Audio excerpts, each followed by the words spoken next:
Anggale net pau dokter Yesus nampuna au. Gusti Yesus tresno kula. Itu firman-Nya di dalam Alkitab. Yesus sayang padaku, Alkitab mengajarku, walau kecil lemah, aku ini miliknya. Yesus Tuhanku, sayang padaku, itu firman-Nya di dalam Alkitab.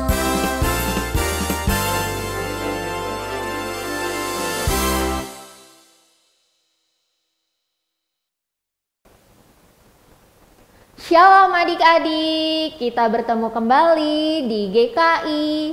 Hai kids, adik-adik di rumah, hari ini pasti bersuka cita kan? Karena kita mau memuji nama Tuhan, kita juga nanti mau mendengarkan firman Tuhan.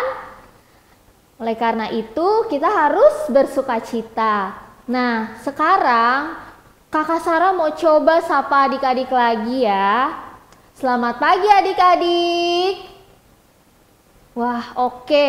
Coba Kak Sarah sapa sekali lagi ya. Selamat pagi adik-adik.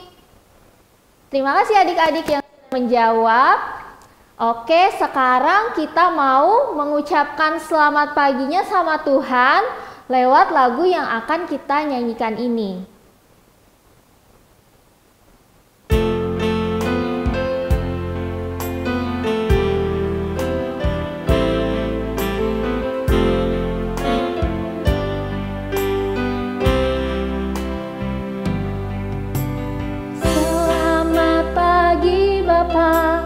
Selamat pagi Yesus, selamat pagi Roh Kudus.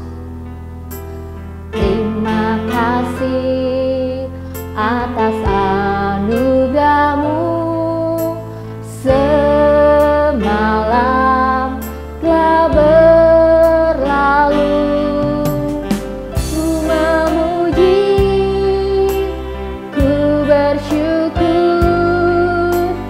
Memuliakan nama-Mu, Allah Bapa, Putra, Roh Kudus. Terima kasih. Kita ulangi lagi adik-adik ya. Selamat pagi Bapa, selamat pagi Yesus, selamat pagi Roh Kudus. Terima kasih atas anugerah-Mu, semalam telah berlalu. Ku memuji, ku bersyukur, memuliakan nama-Mu, Allah Bapa, Putra, Roh Kudus. Terima kasih. Sekarang kita mau siapkan hati kita mau berdoa. Semuanya sikap doa yang baik ya adik-adik. Bapa di dalam surga, kami bersyukur untuk hari ini Tuhan sudah memberikan kami waktu untuk kami datang lagi untuk beribadah.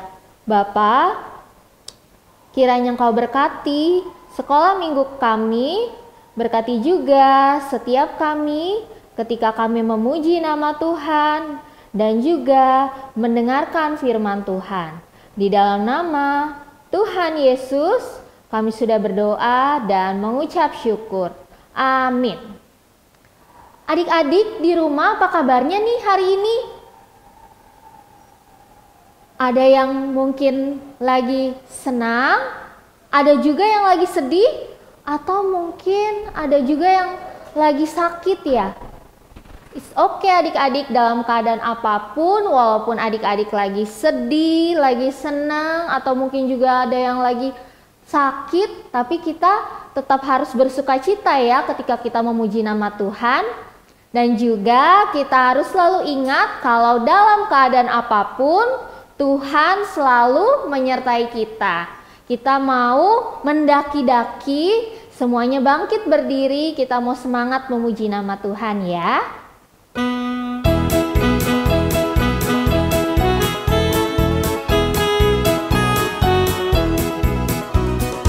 Daki, daki, daki, daki gunung yang tinggi, ku turun, turun, turun, turun lembah yang dalam, ku melewati padang rumput hijau membentang. Yesus besertaku, di kanan kau ada, di kiri kau ada, di atas dan di bawah kau ada. Senyumnya di suka kau ada, di duka pun kau ada, karena Engkaulah Yesusku. Kita ulang lagi lebih semangat ya adik-adik. Ku daki, daki, daki, daki gunung yang tinggi, ku turun, turun, turun, turun lembah yang dalam, ku melewati padang rumput hijau membentang. Yesus besertaku, di kanan kau ada, di kiri kau ada, di atas dan di bawah kau ada. Senyumnya di suka kau ada, di duka pun kau ada, karena Engkaulah Yesusku. Kita bersyukur ya adik-adik, dalam keadaan apapun Tuhan selalu menyertai kita. Kenapa Tuhan selalu menyertai kita adik-adik? Karena Tuhan Yesus sangat sayang sama setiap kita. Sayang sama adik-adik yang lagi sekolah minggu. Sayang juga sama kakak Sarah yang lagi memimpin adik-adik dalam sekolah minggu hari ini. Yuk kita sama-sama mau nyanyikan lagu Yesus Sayang Padaku.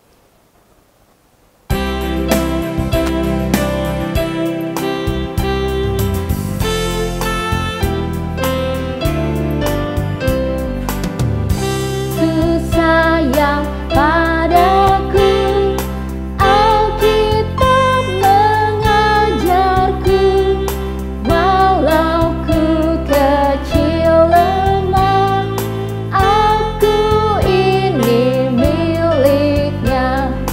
Yesus Tuhanku, sayang padaku.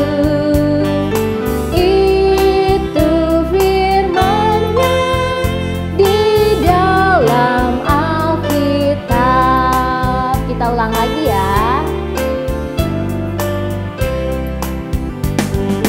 Yesus sayang padaku, Alkitab mengajarku, walau ku kecil lemah, aku ini miliknya.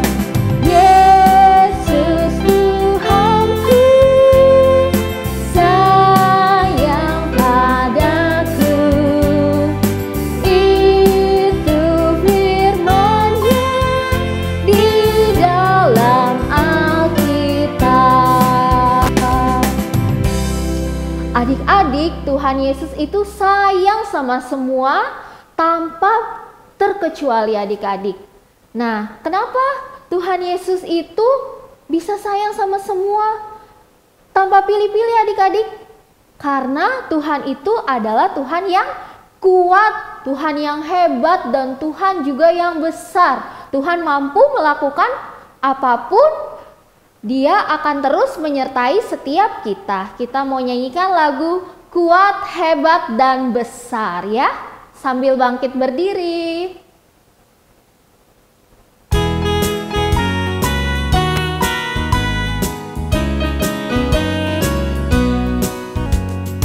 Kuat-kuat yang terkuat, hebat-hebat yang terhebat, besar-besar yang terbesar, itulah Tuhan Yesusku.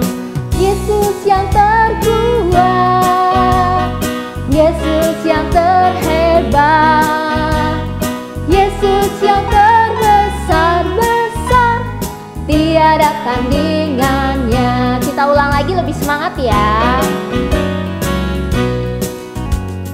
Kuat-kuat yang terkuat, hebat-hebat yang terhebat, besar-besar yang terbesar, itulah Tuhan Yesusku.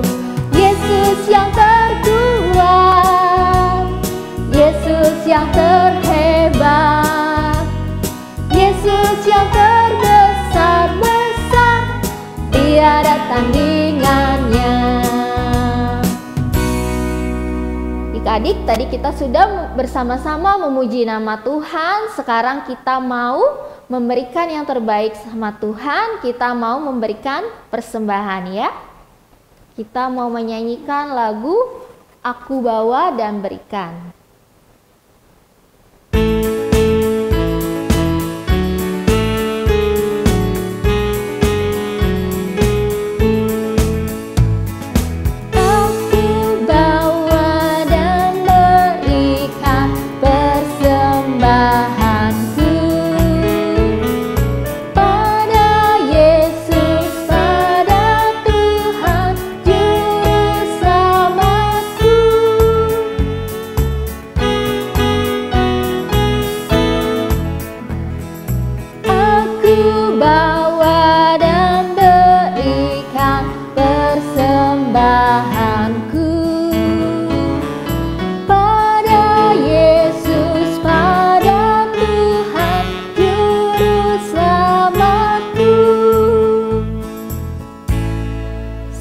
Kita mau sikap doa yang baik, lipat tangan, tutup mata. Kita mau berdoa persembahan ya adik-adik. Bapa di dalam surga, terima kasih untuk setiap berkat-Mu yang boleh kami rasakan melalui papa mama kami. Bapa, kami mau menyerahkan persembahan ini, kiranya persembahan ini Engkau berkati agar berguna bagi gereja-Mu. Di dalam nama Tuhan Yesus, kami sudah berdoa dan mengucap syukur. Haleluya, amin. Nah adik-adik, tadi kita sudah memuji nama Tuhan. Kita juga sudah memberikan persembahan. Sekarang waktunya kita untuk siapkan hati dan pikiran kita untuk mendengarkan firman Tuhan ya. Selamat pagi adik-adik, jumpa lagi dengan Ibu Lydia di GKI. Hai Kids. Nah adik-adik, sekarang kita akan mendengarkan firman Tuhan. Dan sebelum masuk kita mau berdoa dulu, kita mau mempersiapkan hati dulu, lipat tangan, tundukkan kepala, kita berdoa yuk. Bapa dalam surga, kami mengucap syukur Tuhan untuk saat ini kalau kami mau mendengar firman Tuhan. Dan biarlah setiap pujian yang sudah kami naikkan itu menjadi puji-pujian yang harum di hadapan Tuhan. Dan ketika kami akan mendengar firman, kiranya Tuhan yang mau membuat kami duduk diam, untuk kami dapat memahami, untuk kami dapat mengerti, dan senantiasa kami ingat hingga kami dewasa kelak. Terima kasih Tuhan, Tuhan tolong pimpin waktu di depan kami ketika kami mendengar cerita ini. Di dalam nama Tuhan Yesus kami sudah berdoa dan memohon. Amin. Nah adik-adik, Ibu punya buah ini, kalian lihat. Ya, ini ada 2 buah. Buah apa? Ya, buah apel. Ada 2 ya. Yang satu apelnya segar, yang satu lagi apelnya sudah busuk. kalau ibu disuruh pilih, kalian disuruh pilih nih, ibu tanya, kalian pilih yang mana? Ini yang masih segar atau yang ini? Atau ini deh, ibu punya pizza. Wah, ini kesukaan kalian semua ya. Ibu punya pizza. Ini ada pizza 2 potong. Yang satu masih hangat, masih enak deh. Tapi yang satu lagi, ini sudah basi. Sudah banyak lalatnya.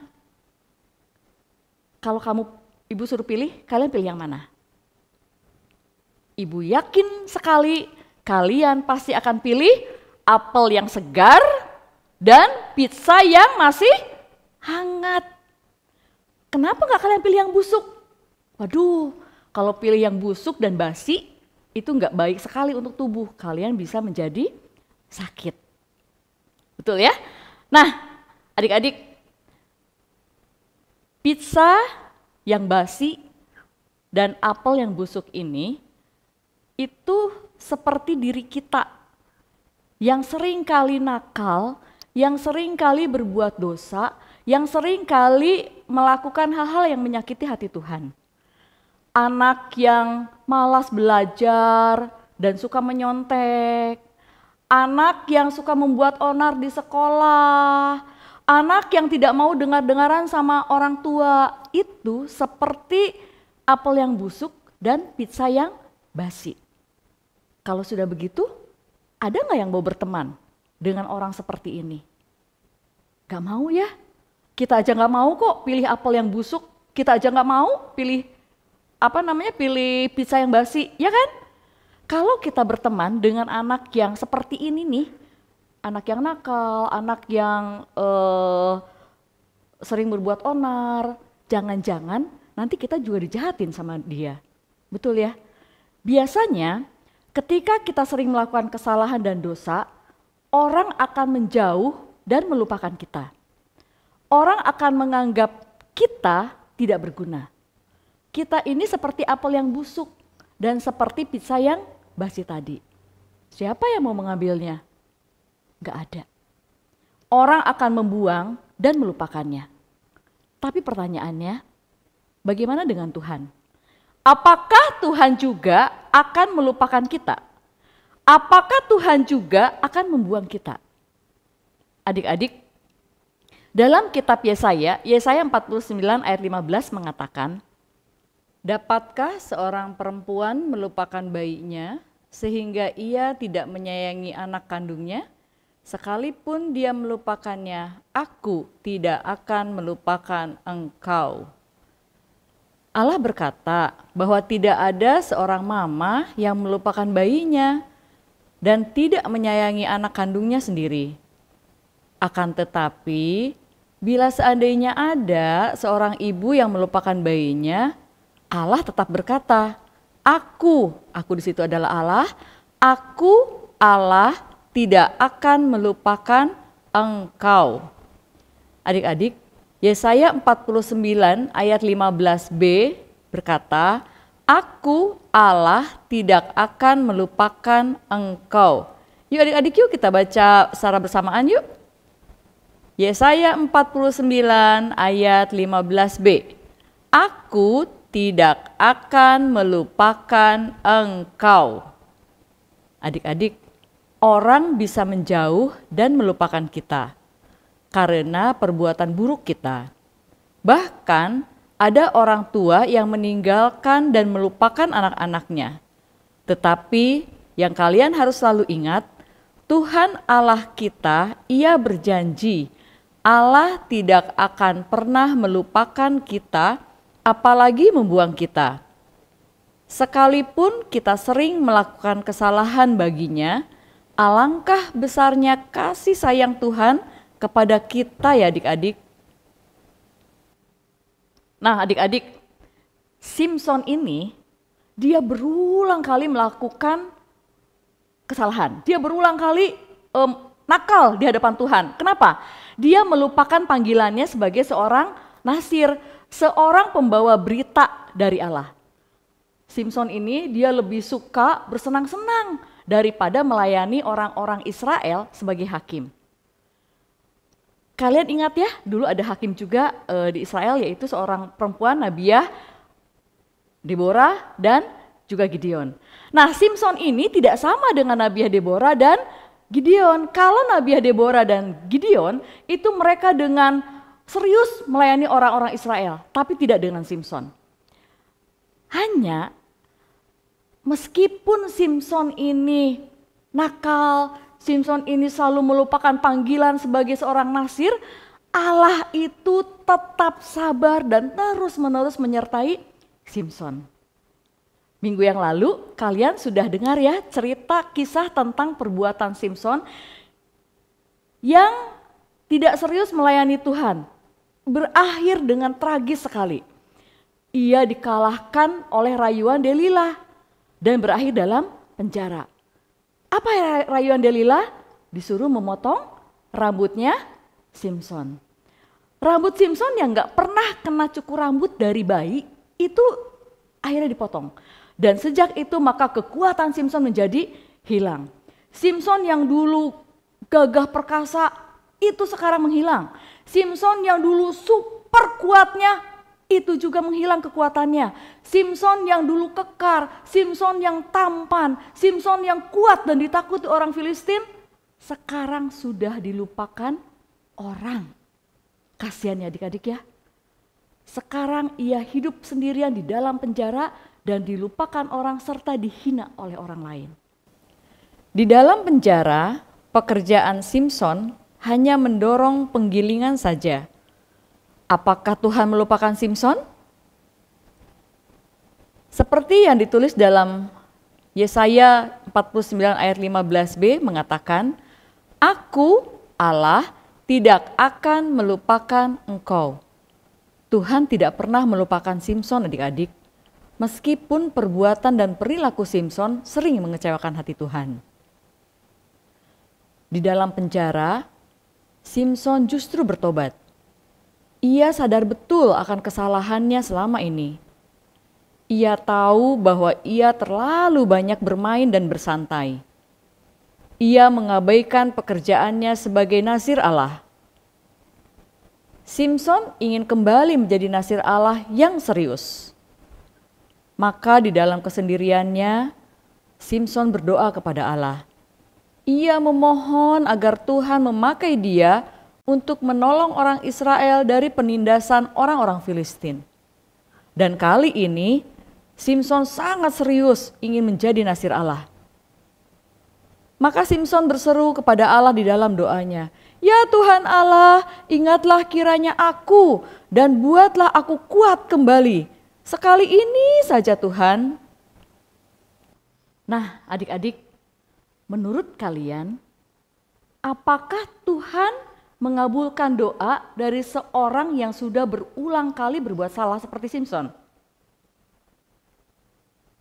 Dalam Yesaya 49 ayat 15 yang tadi kita baca dan hafalkan, Aku Allah tidak akan melupakan engkau. Nah adik-adik, ternyata Tuhan tidak meninggalkan Simson sama sekali. Tuhan tetap mengingat Simson. Maka waktu terus berjalan, seminggu, sebulan, waktu terus berjalan lama-kelamaan, rambut Simson kembali panjang adik-adik. Dan ketika rambut Simson kembali panjang, disitulah kekuatan Simson yang super itu kembali. Wah, betapa bahagianya hati Simson. Meskipun matanya sudah buta, tetapi ia bersyukur kepada Allah. Kenapa? Karena Allah mendengar doa Simson dan mengembalikan kekuatannya. Wah, sekarang Simson mencari waktu yang tepat. Kapan dia akan membalas kejahatan orang-orang Filistin terhadap dirinya dan terhadap bangsa Israel. Pada suatu hari, berkumpullah para pemimpin orang Filistin dan para rakyatnya di dalam kuil penyembahan dewa Dagon. Kuil itu sangat megah dan besar sekali. Mereka akan mengadakan perayaan korban sembelihan yang besar untuk dewa Dagon. Mereka berterima kasih kepada dewa Dagon karena mereka berpikir dewa Dagonlah yang sudah membuat mereka menang dalam setiap peperangan. Bahkan mereka menganggap bahwa kekalahan Simson pun adalah pemberian dari Dewa Dagon kepada mereka. Di dalam kuil itu mereka bersorak-sorai dan saling berkata, Dagon telah menyerahkan musuh kita Simson, Dagon telah menyerahkan musuh kita Simson. Terima kasih Dagon, Allah kita. Engkau sudah menyerahkan Simson yang sudah terbunuh, yang sudah membunuh banyak teman kita. Mereka meyakini bahwa Allah mereka, yaitu berhala Dagon, itulah yang sudah menyerahkan Simson ke dalam tangan mereka. Di dalam kuil itu ada ribuan orang laki-laki dan perempuan. Kebanyakan dari mereka adalah para raja dan pemimpin negeri Filistin. Mereka bersuka cita dan bersorak-sorai menyembah Dewa Dagon. Nah, di saat itu adik-adik mereka mengingat Simson. Kemudian mereka berkata, panggil Simson untuk melawak di hadapan kita. Dan seluruh pemimpin yang ada di situ setuju untuk memanggil Simson hadir di tengah mereka. Karena mereka tahu Simson itu sekarang sudah buta, kekuatannya sudah hilang. Mereka mau Simson dihadirkan agar penampilan Simson memuaskan hati mereka bahwa mereka sudah berhasil mengalahkan Simson. Mereka tidak tahu loh adik-adik bahwa kekuatan Simson itu sudah pulih. Tuhan Allah tidak melupakan Simson. Ia mengabulkan permohonan Simson. Kemudian Simson dikeluarkan dari penjara dan dituntun oleh seorang anak menuju kuil Dagon. Ketika sampai di dalam kuil, Simson kemudian menyuruh anak yang menuntunnya untuk melepaskan pegangannya. Karena Simson buta, maka ia berjalan dengan meraba-raba, berjalan sendirian mencari tiang utama penyangga kuil yang megah itu. Ketika Simson berjalan meraba-raba, semua orang dalam kuil itu tertawa puas dan bersorak-sorai. Karena di mata mereka Simson yang buta sedang jalan meraba-raba itu sangat lucu dan menggelikan. Semua orang yang hadir di kuil itu menyaksikan Simson, termasuk mereka yang ada di lantai atas kuil itu. Ada sekitar 3.000 orang yang hadir di situ. Mereka semua melihat ke bawah, menyaksikan Simson yang sedang berjalan ke tengah kuil sambil berjalan meraba-raba. Adik-adik, sementara orang-orang Filistin menikmati kehadiran Simson, tiba-tiba Simson merangkul kedua tiang penyangga kuil itu dan sambil berdoa, ia membungkuk dengan sekuat tenaga di rengkuhnya kedua tiang itu. Adik-adik tahu apa yang terjadi? Buar! Rubuhlah lantai atas yang berisi 3.000 orang itu. Jatuh menimpa raja-raja kota dan orang banyak yang ada di bawahnya. Lalu kuil itu pun ambruk seketika karena tiang penyangganya rubuh. Ribuan orang di dalam kuil itu termasuk Simson seketika itu juga mati tertimpa puing-puing kuil Dagon. Maka hari itu jumlah orang Filistin yang dibunuh oleh Simson jauh lebih banyak dibandingkan ketika Simson sebelum dipenjara. Nah adik-adik, di akhir hidupnya Simson diberikan kesempatan oleh Tuhan untuk menjadi nasir Allah yang sungguh-sungguh. Yesaya 49 ayat 15b berkata, Aku Allah tidak akan melupakan engkau. Meskipun Simson telah melakukan banyak kesalahan dan dosa-dosa kepada Allah, namun Allah tidak pernah membuang Simson dan melupakan Simson. Adik-adik, setiap dari kita, kalian di rumah, ibu guru, juga tidak luput dari kesalahan. Setiap kita bisa berbuat salah. Bahkan mungkin sering melakukan kesalahan yang sama berulang kali. Tapi kalian harus ingat, meskipun demikian, Tuhan tidak pernah meninggalkan dan melupakan kita. Ia menunggu kita bertobat. Dan Allah akan memberikan kesempatan bagi kita untuk memperbaiki kesalahan kita. Jadi adik-adik, ketika kita melakukan kesalahan, kita harus selalu ingat, Tuhan menunggu kita untuk bertobat. Tuhan menunggu kita untuk minta maaf sama Tuhan. Jadi, mari kita jangan terus-menerus melakukan kesalahan. Allah tidak akan melupakan kita. Dan dengan panjang sabar, Dia akan menunggu kita bertobat. Jadi, jangan buat Tuhan menunggu terus-menerus kapan kita bertobat. Segera kita datang kepada Tuhan dan kita mohon pengampunan Dia. Nah, adik-adik, kita belajar dari Simpson ya. Bagaimana kehidupan yang setelah kita melakukan kesalahan, kita harus ingat Tuhan dan bertobat, dan Tuhan pasti tidak akan pernah melupakan kita. Mari kita berdoa. Bapa dalam surga, kami mengucap syukur Tuhan untuk firman yang sudah kami dengar pada pagi hari ini. Ajar kami Tuhan untuk terus berpaut kepada Engkau, dan ajar kami Tuhan untuk selalu mengingat setiap kali ketika kami sudah melakukan kesalahan, biarlah kami boleh segera untuk bertobat, kami segera untuk memperbaiki diri dan hidup sesuai dan seturut dengan kehendak Tuhan. Terima kasih Tuhan untuk pagi hari ini, dan kami menyerahkan kehidupan kami ke dalam tangan Tuhan untuk terus dijaga dan untuk terus diberkati oleh Engkau. Terima kasih Tuhan, hanya di dalam nama Tuhan Yesus kami sudah berdoa dan mengucap syukur. Amin. Sampai jumpa minggu depan di GKI Hai Kids.